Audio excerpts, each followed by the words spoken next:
in about 1997, in my early 20s, the film 7 Years in Tibet came out, and it tells the adventures of Heinrich Harrer, a German mountain climber who in the 1930s found himself lost in Tibet after a climbing expedition went wrong. In the end, he was rescued by a group of Tibetans and taken to Lhasa, the capital of Tibet, where he had the privilege of forming a friendship with a young Dalai Lama. This was in the days before China invaded Tibet. Now in total he spent 7 years in Tibet, and largely during that time he discovered a culture that was mostly unknown in the West and largely untouched by the West. The movie portrays how Harer's encounter with the Dalai Lama and with Tibetan culture had a softening effect on him, softening on his hard and arrogant personality. Although clearly not without its own problems and intrigues, on the whole he encountered a much gentler and more compassionate culture in Tibet than the Nazi-dominated culture of Germany that he had left behind. It was one scene in particular that really stood out for me, and that still remains with me today. In the movie, the Dalai Lama had commissioned a new building project near to his residence, and what became clear was, as they were digging for the foundations, those engaged in the building project were doing their best to make sure they didn't kill or harm the earthworms and other insects and creatures in the process. It really made an impact on me.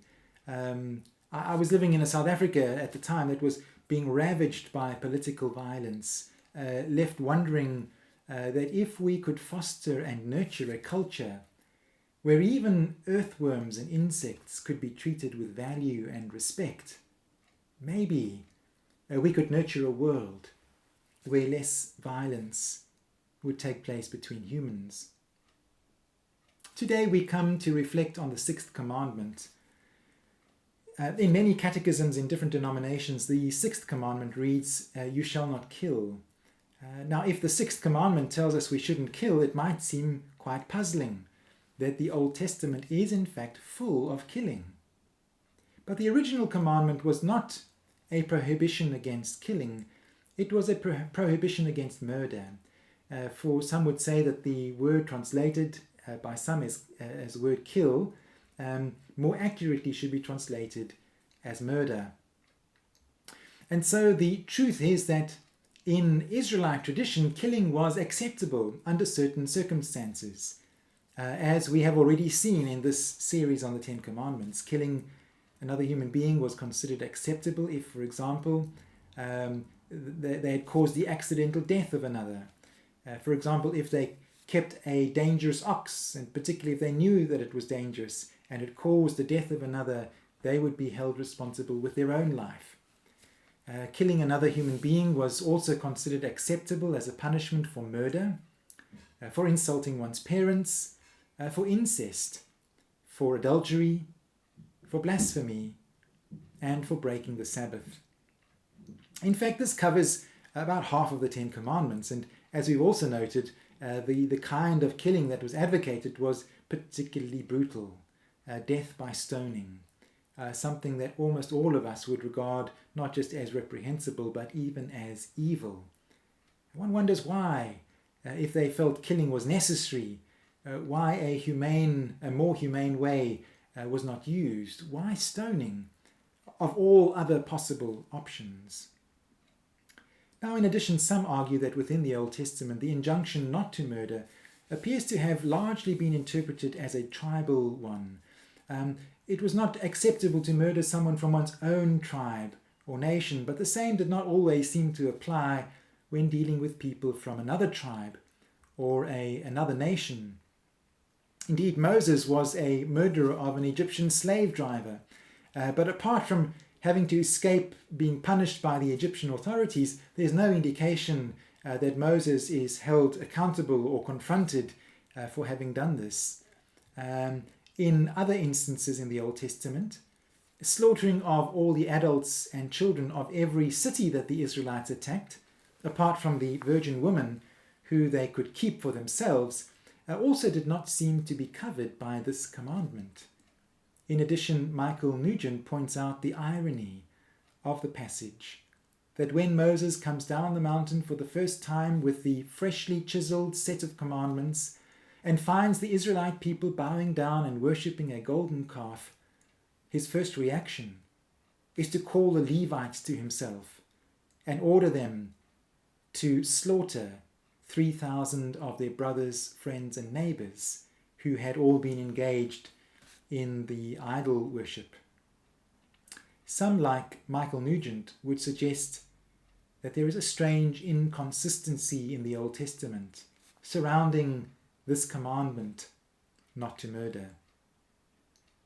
But the Old Testament distinction between murder and killing is in fact one that most Western societies continue to operate on, and perhaps almost all societies across the world. The very fact that war is sanctioned and regarded as legitimate under certain circumstances means that we as Westerners have operated on the understanding that some killing is, dare I say, acceptable in certain circumstances, but clearly other killing under other circumstances is regarded as unacceptable.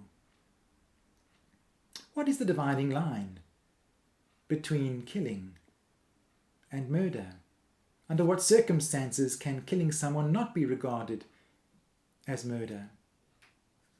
For the most part, Western nations and cultures have regarded killing as acceptable only under circumstances of self-defense, when one's own life or one's family's life, the tribe or the nation is threatened by another. And so it was St. Augustine who in the 300s made the first Christian argument for what he called a just war. He argued that under certain circumstances it was right and just for Christians to go to war. But this had not always been a Christian understanding of war. Many of the earliest Christian writers in the first 3 centuries of Christianity could probably have been described as pacifists. Hippolytus of Rome, who died in the year 235 AD, for example, believed that a soldier could only be baptized as a Christian if he refused to kill other human beings. If not, he would be rejected for baptism. Tertullian, who was a contemporary of Hippolytus, believed that when Christ disarmed Peter in the Garden of Gethsemane, he was symbolically calling all Christians to lay down their arms. There are some historians who believe that serving in the military only became common practice amongst Christians after the Emperor Constantine made Christianity the official religion of the Roman Empire in 313 AD. When Christianity then became married with political power, it became inevitable that it would have to begin justifying killing under some circumstances. These are difficult and complex ethical questions and debates that have raged and echoed down the centuries, and even today Quakers and Mennonites, amongst others, would adopt a pacifist approach, suggesting that all conflict, no matter how intense, needs to be resolved by non-violent means and never by killing or war. But Jesus raises perhaps an even deeper question about the command not to murder. In Matthew's Gospel, in the Sermon on the Mount, Jesus suggests it is not just the literal murdering of other people that we need to be careful of. Jesus cautions us against harboring angry, seething, murderous, and even contemptuous thoughts in our hearts for others. For indeed, in most instances, murder is something that takes place within the human heart and the human mind a long time before it is played out in reality. But there might be other, perhaps more subtle ways in which murder plays out in our world today. When manufacturers of cladding fail to disclose that it is in fact flammable and combustible, and yet allow it to be put on residential buildings all over the UK and probably all over the world, is that not in fact also in some ways an act of murder or culpable homicide, lining one's own pockets with very little concern for the lives of others? What about those companies that continue to make money from polluting and destroying the planet, and thus endangering the health of human beings all over the country and all over the world? It is wonderful to see that there are investment companies today and pensions that are beginning to offer ethical ways of investing one's money in companies that do not engage in unjust and what some call ecocidal policies that are beginning to endanger not just human life, but all life on the planet. In closing, an online legal dictionary defines murder as the unlawful killing of another human being without justification or excuse.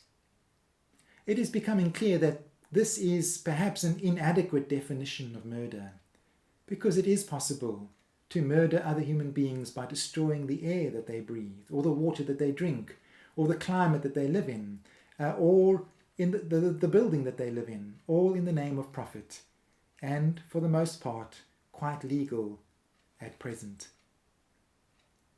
If murder is the unlawful killing of life, then the opposite of murder is surely the nurturing and the protecting of life. And the nurturing of life is ultimately a work of love. Paul reminds us that love is the fulfilling of the law. If we are to fulfill this commandment not to murder, with all the grey areas that it contains, is the antidote to murder not the nurturing of love, doing everything in our power to love, protect, and nurture the lives of others, and perhaps by extension, to do everything in our power to love, protect, and nurture the life of our planet. May God bless you as you continue to think more deeply on these things. God bless you.